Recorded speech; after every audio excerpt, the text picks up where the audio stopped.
لكن المعماري في هذا المنزل ولأسباب مناخية وبيئية عمد إلى تغطية الفناء بتشكيلات زجاجية وزخرفية ملونة مع الإكثار من العناصر النباتية المنتقاة بعناية.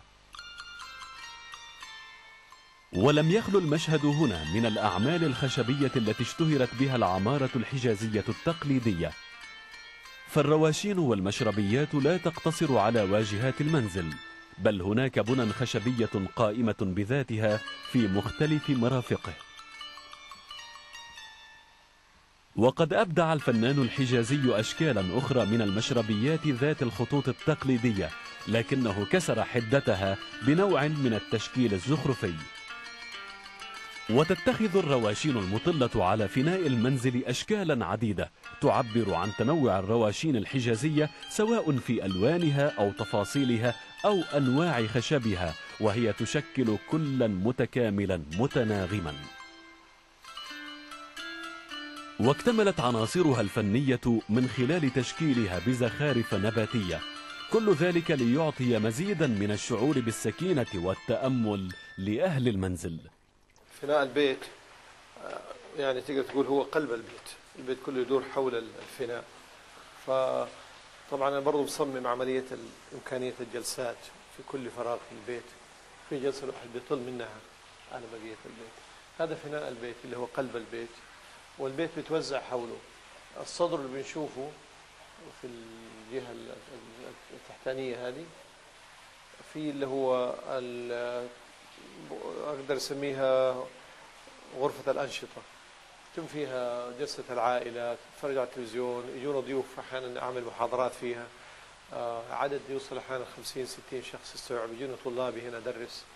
الفراغ اللي فوقه هي غرفة النوم الرئيسية اللي هي العلوية هذه، ومطلة برضو على بقية البيت. بيفتح الستائر بيستمتع بالبيت كله، بيستمتع بالمسبح، بيستمتع بكل البيت، وحتى غرفة النوم فيها إطلالة على بقية البيت.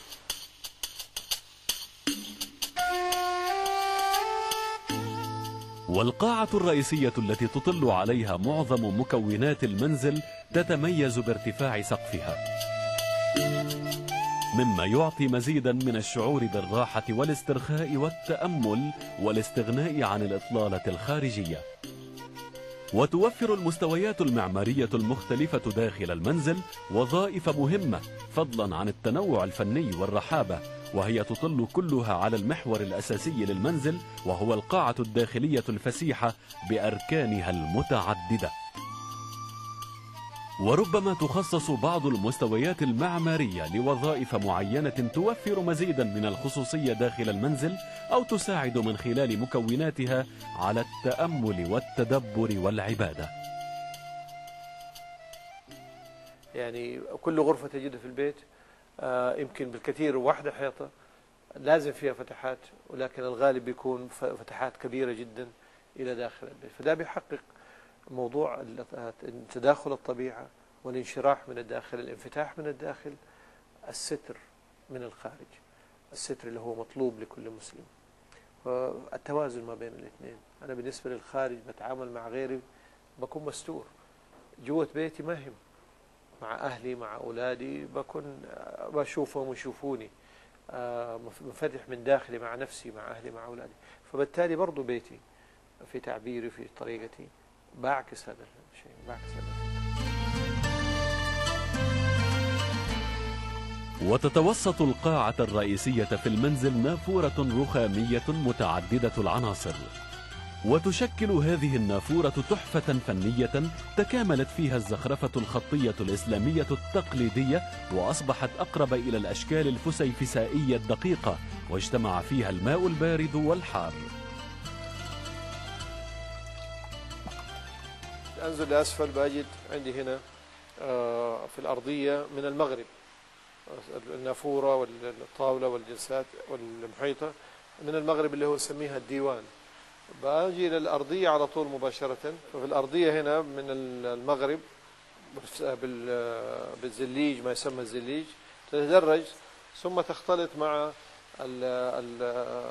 الأرضية اللي هي حلبية من حلب، أحجار حلبية محاطة بالزليج المغربي. تنتقل إلى المسبح بتجد الأرضية معمولة على نمط سجادة اللي هي إيرانية. بجد أعلى بشوف الأقواس اللي قدامي على اللي هو قد يكون البعض ينسبه إلى العصر المملوكي مصري. وفي الفناء هذا بس أجد مصر وتركيا والشام والمغرب والهند تجمعت كلها في داخل هذا الفراغ، لكن بانسجام متكامل، وهذا اللي بيخليها حجازية، إنها مترابطة منسجمة. في الحجاز مكة والمدينة بالذات تأخذ وتعطي، كانت تأخذ من العالم الإسلامي وتعمل خلطات وبتصدرها مرة ثانية، فهي كانت محور رئيسي بالنسبة للحضارة الإسلامية. الماء إذن عنصر أساسي في فناء المنزل في العمارة الإسلامية، وهو أكثر من مجرد منظر يريح العين، فقد كان في الأساس اقتباسا من أحواض ونوافير المياه في الباحات الداخلية للمساجد التي ترمز إلى عنصر الطهارة.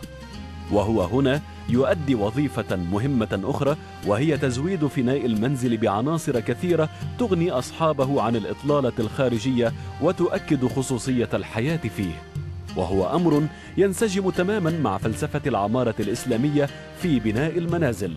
وقد اختار صاحب هذا المنزل أن يضع حوضا للسباحة في فناء البيت بدلا من وضعه خارجه كما هو حال البيوت الحديثة. الوقت الحالي الآن المسابح بستخدم مسبح، عادة بيكون في البيوت الحديثة برا البيت.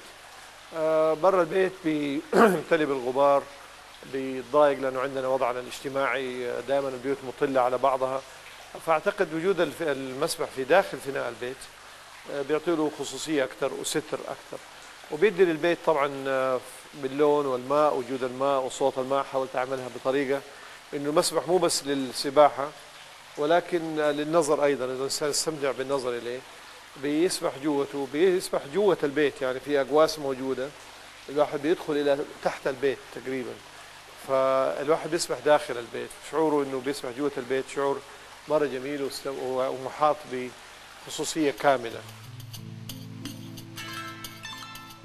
وأضفت الإضاءة ليلا جوا خاصا على حوض الماء، وقد تكاملت العناصر الفنية في حوض الماء، وأضفى القيشاني المزخرف وتموجاته تحت الماء جمالا إضافيا إلى المشهد، كما تكاملت زخرفته مع العناصر الفنية الأخرى في المنزل بما فيها الجزء الخاص بأهل المنزل أو ما سمي بالحرملك، وهذا الجزء مليء بالمكونات الوظيفية والفنية لأنهم يمضون معظم أوقاتهم فيه.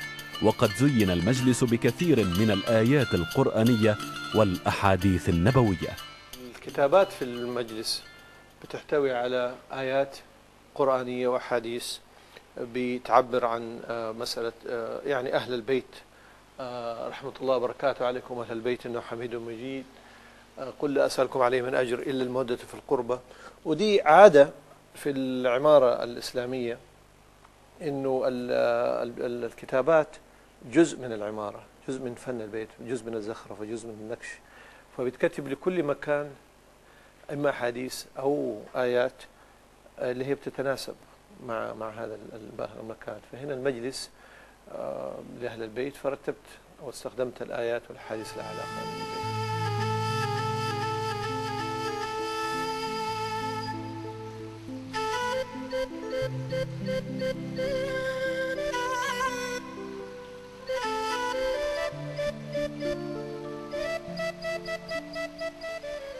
وتعتبر تشكيلات الخطوط لبعض الآيات القرآنية من لوازم البيت الحجازي، وهي تتناغم بشكل رائع مع المكونات الفنية الأخرى داخل المنزل.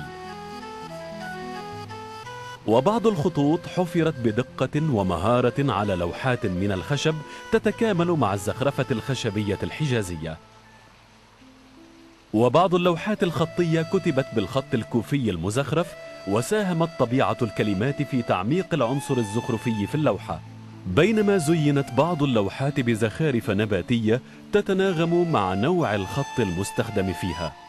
وفي شكل فني آخر للخطوط والزخارف اعتاد الفنان المسلم على وضع دوائر على زوايا العقود نقش عليها لفظ الجلالة أو اسم النبي صلى الله عليه وسلم وأسماء الخلفاء الراشدين الأربعة وغيرهم بخطوط بارزة.